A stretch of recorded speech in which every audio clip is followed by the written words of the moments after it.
Casual fans of modern wrestling would know Jerry Lawler as a WWE commentator or host.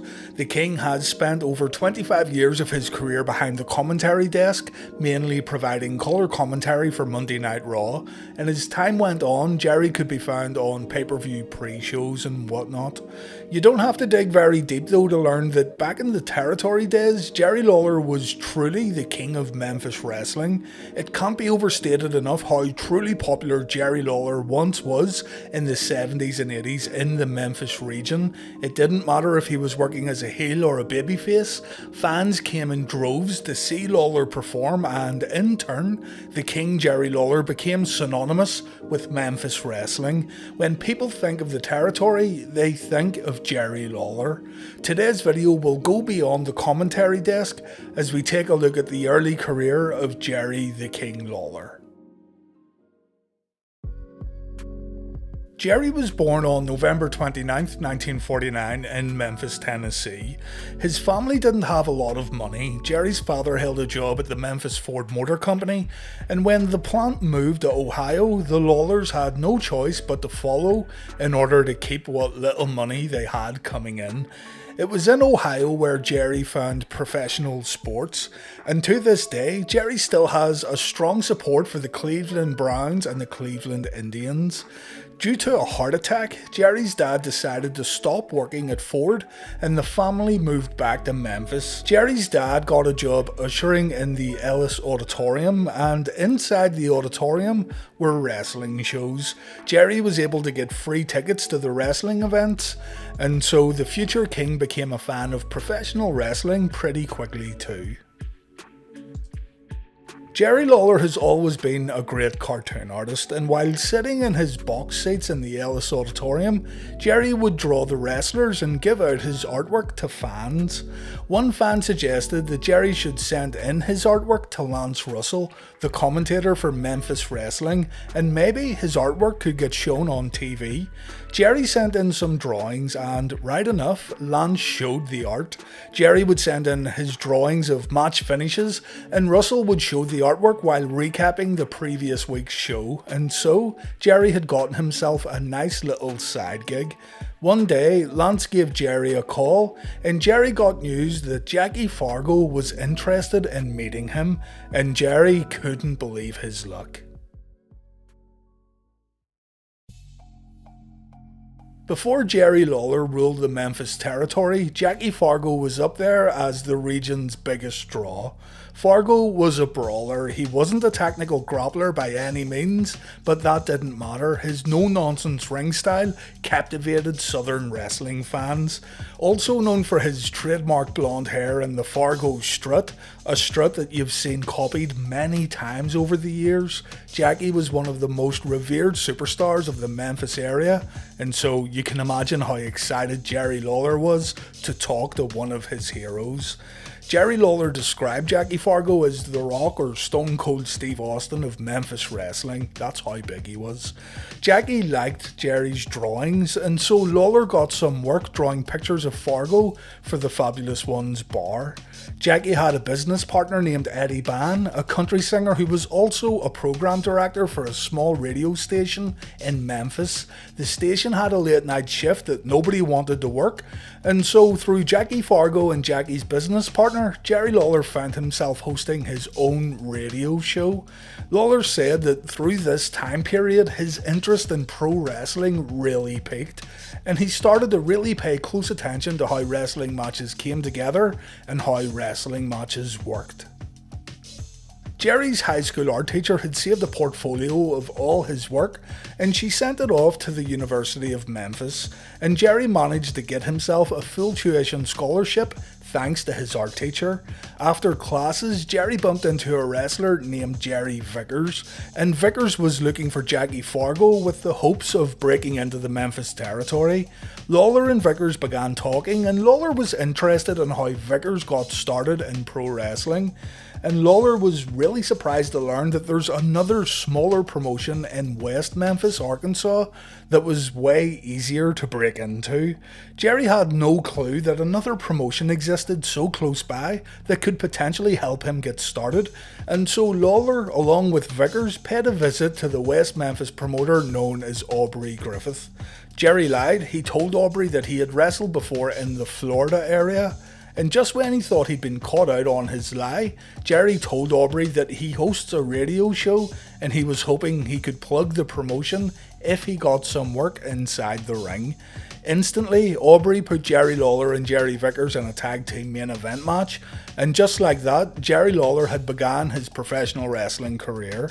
Jackie Fargo heard Lawler plugging the Arkansas promotion on the radio, and Jackie said he would get Lawler booked in the big Memphis promotion if he stopped plugging the Outlaw promotion. Jerry agreed, and so Lawler got work in the same promotion he had grown up watching with his father. Lawler was able to take bumps well. His peers said he was very advanced for how little experience he had, but what set Jerry Lawler apart very early on was his ability to connect with fans in attendance.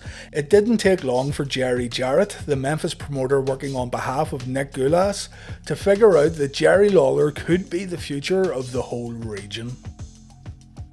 Jerry Jarrett argued that Jackie Fargo was getting older and a new young top star would need to carry the Memphis territory forward. Jerry made an offhand comment during an interview about how Fargo had been the king of Memphis for too long and now this newcomer was here to take the throne. It wasn't supposed to start a gimmick and there was no real thought put into the promo in terms of it leading to a character, but it caught on with fans.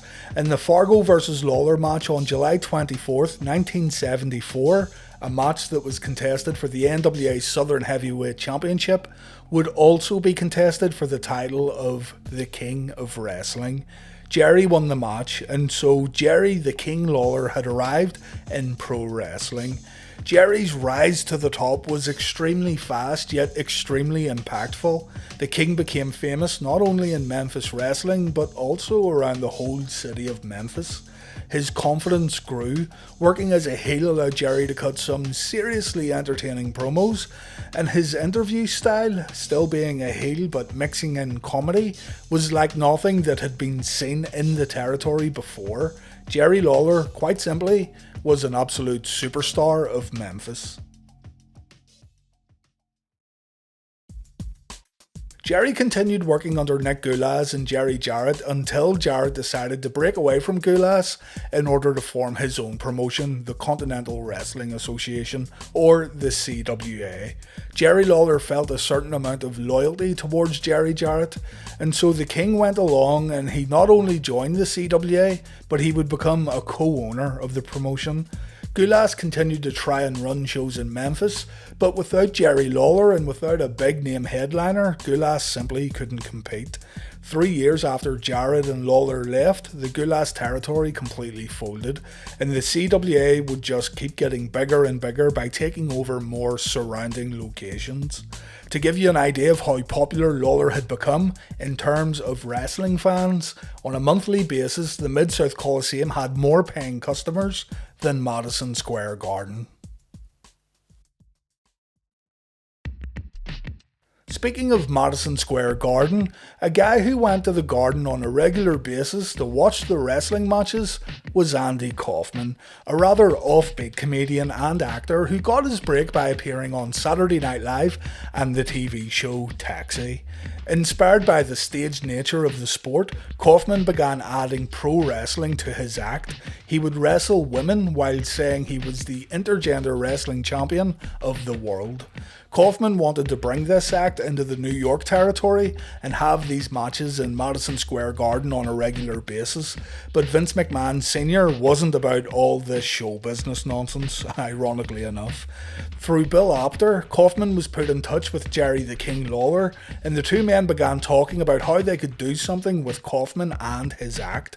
The intergender matches would continue in the Mid-South Coliseum, and a rivalry also began between Lawler and Kaufman, leading to a match where Jerry Lawler hit Kaufman with two piledrivers. Lawler noticed that Andy wasn't moving, and because he was worried about having to pay overtime to the Mid-South Coliseum, he told the referee to tell Kaufman to get up, it's time to leave the ring. Kaufman decided he wanted an ambulance to come get him, completely working the crowd like he'd been legitimately hurt. More so, Andy went to hospital, and while he was told there was nothing wrong with his neck, Andy asked doctors not to reveal anything to the press. The pile drivers from Jerry Lawler made the news. It was on TV, it was in the newspapers, it was one of the best works of the era, and Andy continued to play it up by wearing a neck brace for months afterwards. There was clearly more mileage here, and so Andy called Jerry to see if the King would like to appear on the David Letterman show. Jerry agreed instantly, and so the plan that Letterman laid out for both men was that they would argue during the first segment, they would make up in the second segment, and it would all end with Kaufman singing "What the World Needs Now is Love, Sweet Love." All this according to Jerry Lawler, by the way.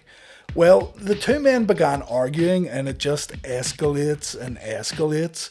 Letterman notices that his plan for a song and dance at the end of this interview probably isn't going to happen, as Kaufman keeps ripping into the King and indeed the whole sport of professional wrestling. Jerry said he didn't know what he was thinking, he still doesn't know why he did it, but the King stands up and he slaps Andy across the face. Andy falls off his chair. No one knew this was going to happen. The band begins playing to end the segment, and when they come back from commercial break, Andy returns with a slew of swear words and curse words aimed at Jerry Lawler. Again, Lawler and Kaufman struck gold. It was all over the newspapers, it was all over TV, and in the end, Vince McMahon Jr. admitted to being incredibly jealous of how Memphis wrestling got this incredible media coverage after New York had turned it down. Jerry Lawler gained great satisfaction of bringing Memphis wrestling to a New York TV show like David Letterman, while also hitting an absolute home run with Andy Kaufman. This was all work to perfection, and it wasn't until a decade after Kaufman's death where it was finally revealed that it was all a big work. The Kaufman stuff worked both ways though. Andy was able to do this act that he always wanted to do, and Jerry Lawler, along with Memphis wrestling, got some incredible exposure. Just as a quick side note, apparently the whole David Letterman segment, every last bit of it, was all Andy Kaufman's idea. Following the Andy Kaufman rivalry, it was more championships and more glory for the King. Jerry travelled to the AWA where he won the AWA International Wrestling Championship by defeating Austin Idol before moving on to a feud with Bill Dundee the same year. The following year, Jerry became the NWA Mid-America Champion by defeating Randy Savage, and in 1987, an infamous steel cage match between Austin Idol and Jerry Lawler ended with Paul Heyman, Tommy Rich and Idol cutting Jerry's hair.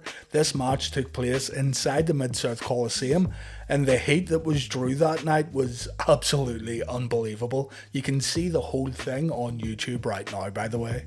Lawler's biggest achievement in the AWA though was winning the World Heavyweight title from Kurt Hennig in May of 1988. And from here, Jerry would feud with World Class Championship Wrestling's Kerry Von Erich. Lawler would unify the AWA and World Class Heavyweight titles at the Super Clash 3 card when he defeated Von Erich, but Lawler would end up leaving the AWA after a dispute with promoter Vern Gagne. Speaking of World Class, Jerry Jarrett would merge the CWA with Fritz Von Erich's World Class Championship Wrestling in order to create a third national promotion that could potentially take on the WWF and Jim Crockett promotions, known as the United States Wrestling Association or the USWA. But when Fritz Von Erich decided to withdraw in 1990, the decision was made by Jarrett and Lawler to keep the USWA name. While there were limited USWA shows that still ran in Texas, the main chunk of USWA shows would take place in Memphis. And in 1992, the USWA began to exchange talent with the World Wrestling Federation, eventually leading to Jerry Lawler becoming a part of the WWF in December of 1992. Jerry Lawler made his WWF debut in late December of '92 as an announcer for Superstars. He'd be making his in-ring debut at the 1993 Royal Rumble just a few weeks later, and in the Rumble match, Jerry entered at number 7, lasting 15 minutes before getting eliminated by Mr. Perfect. Lawler caused Perfect to get eliminated afterwards, and the two men brawled on the outside. Many believe that this would naturally lead to a Hennig vs Lawler match in the near future. The bout did indeed happen, but not in the WWF. The King was still the USWA Unified World Heavyweight Champion during this time period, so Lawler vs Hennig took place in Memphis on the 1st of February 1993. Lawler won the bout. Right up until late 1997, Lawler would split his time between the WWF and the USWA, giving the WWF the USWA's premier superstar and keeping relations between the two organisations very healthy. Many, however, will remember Jerry's early WWF run thanks to the Bret Hart rivalry, a rivalry that exposed many of Lawler's most prominent traits to WWF audiences. Jerry Lawler was livid when Bret Hart became the 1993 King of the Ring. Jerry felt there was only room for one king in the World Wrestling Federation, and so a rivalry was established between the Hitman and the King of Memphis. While Jerry was happy to rip into Bret's family, and while Jerry was happy to talk down to fans during his King's Court segments, he continuously refused to wrestle. The King would appear quite frequently on WWF programming, but he was nothing more than a mouthpiece. His promos cut deep, and fans couldn't wait for Bret Hart to finally get his hands on Lawler at the 1993 SummerSlam event. At SummerSlam in Detroit, Michigan, Lawler said he was injured, and so Doink took his place. The King ended up attacking Bret during the match, and so Jerry was then forced to wrestle the Hitman. The match went ahead as scheduled, and it ended with Lawler submitting to the sharpshooter. Because Bret wouldn't let go of the hold, the referee reversed the decision, and Jerry Lawler was named the undisputed King of the World Wrestling Federation. Hart and Lawler would continue to work against each other on the house shows, and while all this was going on, the USWA benefited from the WWF talent exchange by having none other than Vince McMahon appear in Memphis. McMahon and his WWF wrestlers would portray heels, while Lawler would defend the honour of Memphis and the USWA, but I'll cover all of this in the future. Lawler was scheduled to lead a team of his Knights at the 1993 Survivor Series pay-per-view to take on the Hart family, but legal issues prevented Jerry from showing up. Lawler was arrested for apparently getting involved with a 15-year-old girl, though the charges were dropped when the victim recanted her story. Lawler's legal troubles led to his temporary dismissal from the WWF, and so the Bret Hart storyline was put on hold along with the Vince McMahon vs USWA angle. Jerry made his WWF return as a commentator at WrestleMania 10, his first ever live appearance as a World Wrestling Federation commentator. Lawler would then have a short feud with Roddy Piper that led to a match at the 1994 King of the Ring, a match that Jerry lost. What's notable about this match though is the fact that Piper vs Lawler main evented the King of the Ring pay-per-view, not the King of the Ring finals like the previous year, and not the WWF title match. The Bret Hart vs Jerry Lawler feud was then restarted in 1995. The King defeated Bret at the first In Your House show thanks to help from Hakushi. And then Bret and Lawler had their infamous Kiss My Foot match at the 1995 King of the Ring. The loser of the match had to kiss their opponent's feet on pay-per-view. Bret won the match, and so Jerry Lawler got a few toes stuck down his throat. Following the departures of Bobby the Brain Heenan and Randy Savage, Jerry Lawler would become a regular WWF commentator alongside Vince McMahon. Jerry would still work odd matches, but the majority of his WWF work happened behind the announce desk. In 1996, he began a feud with Jake Roberts where Jake's drinking problems were highlighted through Jerry Lawler's jokes. Some found this distasteful, while others laughed along at what the King had to say. And from here, the King would get involved with ECW. Paul Heyman's Extreme Championship Wrestling began a working relationship with the WWF, and the King would berate ECW and their superstars. This led to Jerry making appearances in ECW and also working a few matches for the Philadelphia-based promotion, one at Heatwave 1997, where he teamed up with Rob Van Dam and Sabu to take on Rick Rude, the Sandman, and Tommy Dreamer. Rick Rude actually turned his back on his tag team partners in this one. And again, Lawler showed up at Hardcore Heaven 97, where he lost to Tommy Dreamer. Tommy Dreamer said the most heat he's ever experienced someone get in a wrestling ring was when Jerry Lawler showed up in ECW. The hostility towards the King was very, very real. I'm planning on covering the whole 1997 ECW invasion on the channel soon, by the way, so look out for that one in the future. By the time 1997 came to an end, Jerry was having less and less matches, and his main focus was on providing commentary. And once Vince McMahon decided to leave the commentary table, the team of Jerry Lawler and Jim Ross became the voices of Monday Night Raw.